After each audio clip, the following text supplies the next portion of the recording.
ভালো নারীরা, ভালো মহিলারা, ভালো মেয়েরা কখনো এই 10টি কাজের সাথে সম্পৃক্ত থাকে না, 10টি কাজ করে না। আর এই 10টি কাজ যারা মেনে চলবে, যারা বাদ দিতে পারবে না, তারা কখনোই মনে করবেন যে ভদ্র মহিলা হতে পারে না। 1 নম্বরে দেখবেন উঁচু করে চুল বাঁধে পথে ঘাটে, রাস্তা বাজারে, শপিং মলে, রেস্টুরেন্টে, বিভিন্ন জায়গায় দেখবেন যে চলে যায় কসমেটিক্স করার জন্য, চলে যায় বিভিন্ন জায়গায় উঁচু করে চুল বেঁধে মানুষকে দেখানোর জন্য হাই হিল পরে সুন্দর করে দেখবেন যে নিজেকে মানুষের সামনে প্রেজেন্ট করতে থাকে, নিজেকে উপস্থাপন করতে থাকে। বুঝতে হবে এই মহিলাটা কখনো ভদ্র মহিলা হতে পারে না, কারণ নবী করিম সাল্লাল্লাহু আলাইহি ওয়াসাল্লাম এটাকে হারাম করে দিয়েছেন। উঁচু করে কখনো চুল বাঁধবেন না।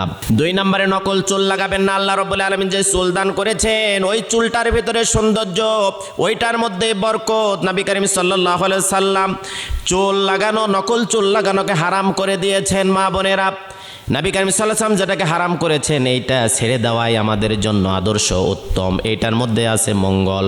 3 নম্বরে চুলের আগা কাটা। কিছু মহিলা আছে দেখবেন চুল ছাড়তে থাকে, চুলের আগা কাটতে থাকে। কখনোই ভাববেন না যারা চুলের আগা কাটে এই মহিলা, এই মেয়েরা কখনো ভদ্র মহিলা হতে পারে না।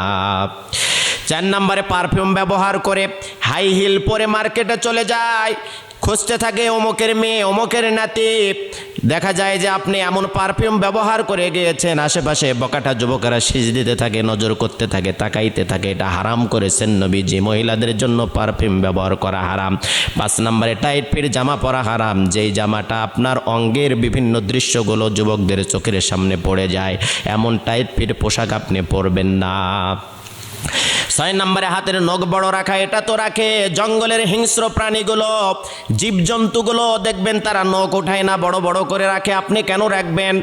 আপনি তাহলে জীব জানোয়ার, বন্য প্রাণীর মতো হয়ে গেলেন। আল্লাহ রাব্বুল আলামিন উত্তম জাতি হিসাবে আপনাকে পৃথিবীতে প্রেরণ করেছেন। আল্লাহ রাসূল বলেছেন বড় নখ রাখা হারাম, এইটা আপনি মেনে নিতে হবে। 7 নম্বরে বাজনাওয়ালা নূপুর পরা। রাস্তা দিয়ে হেঁটে যাচ্ছেন, কে যাচ্ছেন, মানুষদের মধ্যে এটা ঠোঁটস্থ মুখস্থ হয়ে গেছে অমুকের মেয়ে, এই ধরনের নূপুর পরে রাস্তাঘাটে চলাফেরা করে।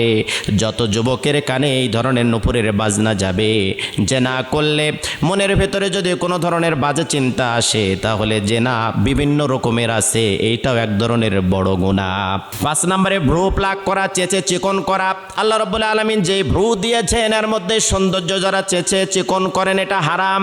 9 নম্বরে বেপরদায় চলাফেরা। আপনি বুকে ওড়না না দিয়ে টাইট ফিট পোশাক পরে বেপরদা অবস্থায় চুল খুলে বাহিরের দিকে চলতেছেন, নবীজি হারাম করেছেন। কিয়ামতের দিনে চুল ধরে আপনাকে আশ্রানো হবে। 10 নম্বরে হাতে পায়ে নেল পালিশ ব্যবহার করা। কারণ আপনি যখন অজু করবেন, আপনার এই অজুর পানিগুলো আপনার শরীরে পৌঁছাবে না, এই জন্য মহিলাদের জন্য এটা হারাম করা হয়েছে। ছেলেরা তো এটা ব্যবহার করেই না। এই জন্য এই 10 শ্রেণীর নারী যারা আল্লাহ রাসূল যেটা হারাম করেছেন, এই 10 কোয়ালিটির এই হারাম জিনিসগুলো ছেড়ে দিতে হবে।